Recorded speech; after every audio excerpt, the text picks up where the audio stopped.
Assalamualaikum warahmatullahi wabarakatuh. Kami dari kelompok 4 beranggotakan 2 orang, yaitu Anissa Fitri BP 18110039 dan Igusti Agung Diah Susilawati BP 18110052 dengan dosen pengampu Ibu Dr. Elvira Lutan SEMSI AK.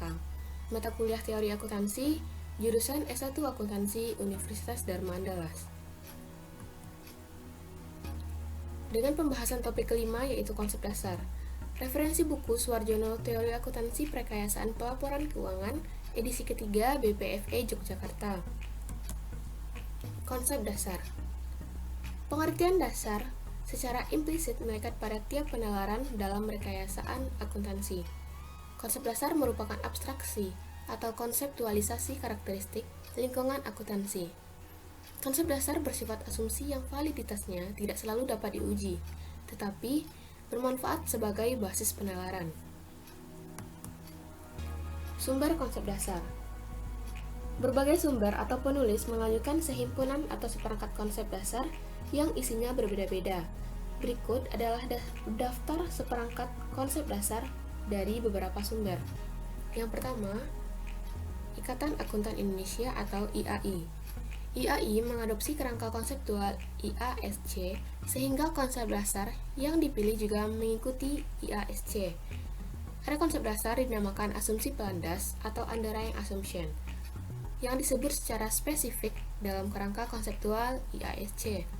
Konsep dasar tersebut adalah basis akrual dan usaha berlanjut. Yang kedua, Paul Grady. Grady pada tahun 1965 melakukan studi untuk menginventarisasi praktik akuntansi di Amerika, untuk mengidentifikasi berbagai faktor lingkungan, kebiasaan, konsep, prinsip, praktik, metode, dan teknik yang membentuk prinsip akuntansi berterima umum Amerika. Adapun 10 konsep dasar menurut Paul Grady. Yang pertama, struktur masyarakat dan pemerintah yang mengakui hak milik pribadi. Yang kedua, entitas bisnis spesifik. Yang ketiga, usaha berlanjut. 4. Penyimbolan secara moneter dalam seperangkat akun. 5. Konsistensi antara periode untuk entitas yang sama. 6. Keanekaragaman perlakuan akuntansi di antara entitas independen. 7. Konservatisme. 8. Keterandalan data melalui pengendalian internal. 9.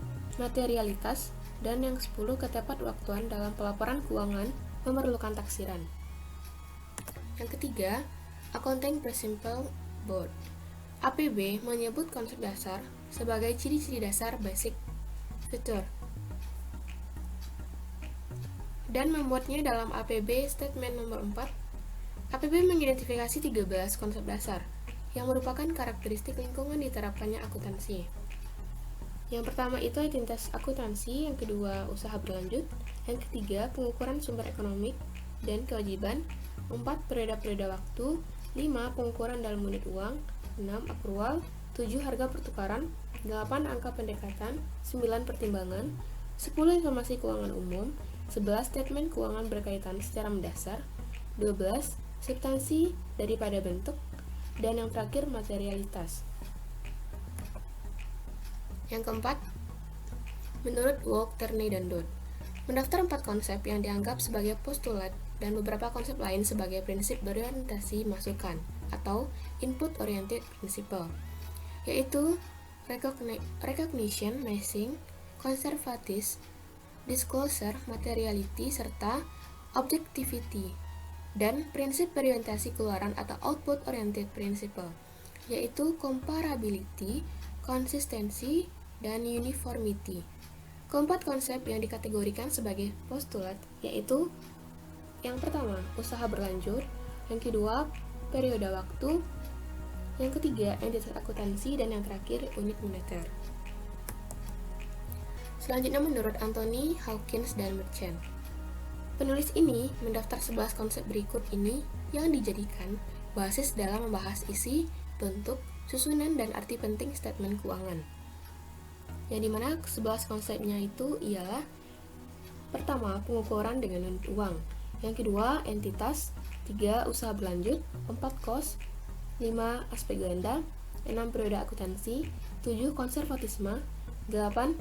Realisasi, 9. Penandingan, 10 konsistensi, dan yang ke-11 materialitas. Dan yang terakhir menurut Patton dan Littleton, merupakan konsep dasar yang dikenalkan sebelum sumber-sumber yang disebut sebelumnya. Konsep dasar yang dikemukakan yaitu entitas bisnis atau kesatuan usaha. Yang kedua, kontinuitas kegiatan atau usaha. Yang ketiga, penghargaan kesepakatan. Yang keempat, kos melekat. 5, upaya dan capaian atau hasil. 6, bukti terverifikasi dan objek. Dan yang terakhir, asumsi.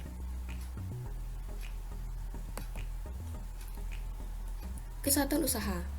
Konsep ini menyatakan bahwa perusahaan dianggap sebagai suatu kesatuan atau badan usaha ekonomik yang berdiri sendiri, bertindak atas namanya sendiri, dan kedudukannya terpisah dari pemilik atau pihak lain yang menanamkan dana dalam perusahaan, dan kesatuan ekonomik tersebut menjadi pusat perhatian atau sudut pandang akuntansi. Lalu batas kesatuan. Akuntansi memerlukan badan usaha sebagai satu kesatuan ekonomik daripada kesatuan yuridis. Batas kesatuan ekonomik adalah kendali atau kontrol oleh suatu manajemen. Oleh karena itu, untuk menentukan kesatuan usaha sebagai pusat bertanggung jawab keuangan, pertimbangan akuntansi adalah apakah secara ekonomik satu kegiatan usaha atau lebih dapat dianggap berdiri sendiri sebagai satu kesatuan. Pengertian ekuitas.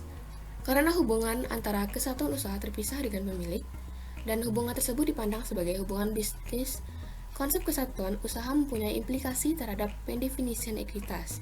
Dengan sudut pandang kesatuan usaha secara konseptual, ekuitas atau modal merupakan utang atau kewajiban perusahaan kepada pemilik. Lalu pengertian pendapatan. Konsep kesatuan usaha dapat menjelaskan mengapa pendapatan dan untung didefinisikan sebagai kenaikan atau aliran masuk aset dengan konsep kesatuan usaha. Semua sumber ekonomik yang dimiliki atau dikuasai oleh perusahaan merupakan aset perusahaan, bukan aset pemilik. Pada saat terjadi pendapatan atau kenaikan aset, pada saat yang sama, utang unit usaha kepada pemilik bertambah, yang berarti ekuitas bertambah. Dengan demikian, dapat diartikan bahwa pendapatan menambah ekuitas atau utang kesatuan usaha kepada pemilik. Yang terakhir, pengertian biaya. Sejalan dengan penalaran dan dalam pengertian pendapatan sebagai kenaikan aset, definisi biaya sebagai penurunan aset atau timbulnya kewajiban dapat dijelaskan dengan konsep kesatuan usaha. Penyerahan produk dalam kerangka menciptakan pendapatan menyebabkan aset atau sedia barang berkurang. Berkurangnya aset inilah yang disebut dengan biaya. Jadi dapat dikatakan bahwa biaya mengurangi ekuitas. Penalaran yang sama dapat digunakan untuk menjelaskan mengapa biaya dapat didefinisikan sebagai timbulnya kewajiban. Selanjutnya, sistem berpasangan. Sistem berpasangan atau double entry atau aspek ganda atau disebut juga dengan dua aspek yang dikemukakan oleh Anthony Hawkins dan Merchant sebenarnya merupakan konsekuensi logis atau turunan dari konsep kesatuan usaha. Hubungan bisnis antara manajemen dan pemilik mengakibatkan manajemen harus selalu mempertanggungjawabkan aset yang dikelolanya dan sumber aset tersebut. Yang kedua yaitu persamaan akuntansi. Persamaan akuntansi merupakan cara merepresentasi sistem berpasangan agar penyusunan statement keuangan dapat dilakukan dengan cepat. Sistem akuntansi atau buku besar harus diorganisasi atas dasar persamaan akuntansi. Oleh karena itu, persamaan akuntansi dapat dikatakan sebagai hubungan fungsional buku besar yang mempresentasikan elemen statement keuangan. Selanjutnya, artikulasi. Sebagai konsep dasar yang dikemukakan APB, yaitu bahwa statement keuangan berkaitan secara mendasar. Artikulasi sebenarnya merupakan turunan atau konsekuensi dari konsep kesatuan usaha. Materi selanjutnya akan dijelaskan oleh teman saya, I Gusti Agung Dias Sulawati. Baiklah, selanjutnya itu kontinuitas usaha. Kesatuan usaha yang berlangsung terus bila tidak ada gejala atau rencana untuk membubarkannya. Dipertimbangkan pada saat penyusunan statement keuangan. Lawan atau pasangan konsep likuidasi. Dasar validitas konsepnya itu masa datang tidak pasti. Yang kedua, kelangsungan hidup merupakan harapan umum. Yang kedua, implikasi konsep kontinuitas usaha, yaitu laba periodik menjadi informasi penting dalam menilai daya melaba atau earning power. Yang kedua, statement laba rugi periodik merupakan penggalan aliran laba jangka panjang sehingga bersifat tentatif. Yang ketiga yaitu statement laba rugi periodik harus disajikan secara komparatif atau serial. Yang keempat, fluktuasi laba tahunan adalah wajar sehingga untung atau rugi luar biasa harus masuk dalam statement laba atau rugi atau mendasari all inclusive. Neraca merupakan sarana untuk menunjukkan sisa potensi jasa bukan nilai perusahaan. Selanjutnya, dengan berjalan waktu, makin ke kanan sumber ekonomi kesatuan usaha akan semakin besar. Dan aliran masuk pendapatan dan biaya tentunya juga semakin besar. Selanjutnya, karena neraca menunjukkan sisa potensi, jadi pada suatu saat pengukuran pos-posnya berbasis kos historis. Selanjutnya itu penghargaan sepakatan. Jumlah rupiah atau penghargaan sepakatan yang terlibat dalam tiap transaksi atau pertukaran merupakan pengukuran dan bahan olahan akuntansi yang paling objektif. Jadi, dasar validitas konsepnya itu sebagai kegiatan perusahaan melibatkan pertukarannya. Yang kedua itu kesepakatan dua pihak independen menjadi objektivitas dan keterdalan pengukuran. Asumsi atau implikasi penghargaan sepakatannya itu pihak yang melakukan pertukaran merupakan pihak yang independen dan setara dalam hal kemampuan dan kehendak atau arm's length bargaining. Yang kedua yaitu satuan mata uang stabil. Yang ketiga, kos merupakan pengukuran bukan elemen statement keuangan. Yang keempat yaitu biaya tidak dapat sebagai padan kata kos. Yang kelima, kos mempresentasi besarnya jasa di balik angka kos. Yang keenam, kos merupakan pengukur semua elemen statement keuangan yang berbasis kos historis. Selanjutnya yaitu kos sebagai data dasar atau bahan olahan.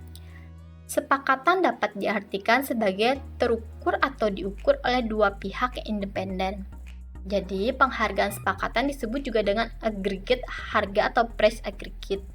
Penghargaan sepakatan atau aggregate harga netral terhadap pihak yang berinteraksi.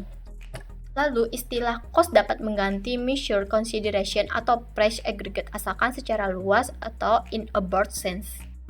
Cost dalam arti luas dapat diserap menjadi cost menjadi dasar akuntansi dalam penyediaan informasi sematik. Cost juga tidak sama maknanya dengan biaya ya. Jadi, cost melekat pada objek yang diimplementasikan gabungan berbagai objek untuk membentuk objek baru hanya memerlukan gabungan cost yang melekat pada tiap objeknya terbentuk. Dasar validitas konsepnya itu tujuan penelusuran cost adalah untuk menurut upaya. Yang kedua itu cost dapat dipecah dan digabungkan seakan-akan mempunyai daya saling mengikat. Yang ketiga itu dilandasi cost terkandung atau embodied cost.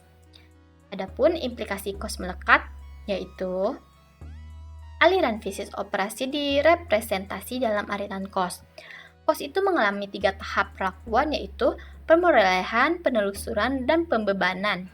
Lalu penggabungan cost tidak memperhitungkan atau mengakui tambahan utilitas objek yang diakui. Dan cost manfaatnya telah diakui telah ada kesepakatan pihak independen terhadapnya.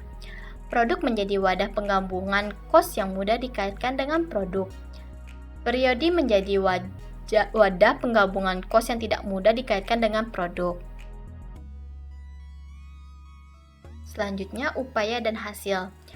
Biaya merupakan upaya dalam rangka mencapai hasil atau capaian berupa pendapatan. Jadi, biaya penyerahan barang dan jasa.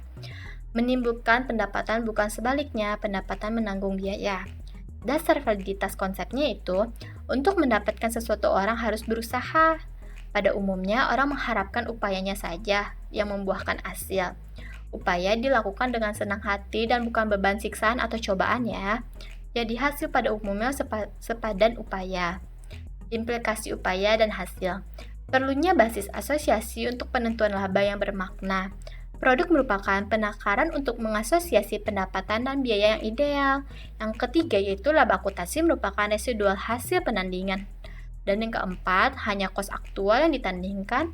Dan yang kelima, dianutnya asal akrual, serta selanjutnya depresiasi merupakan bagian dari upaya, dan selanjutnya penandingan upaya dan hasil perspektif jangka panjang.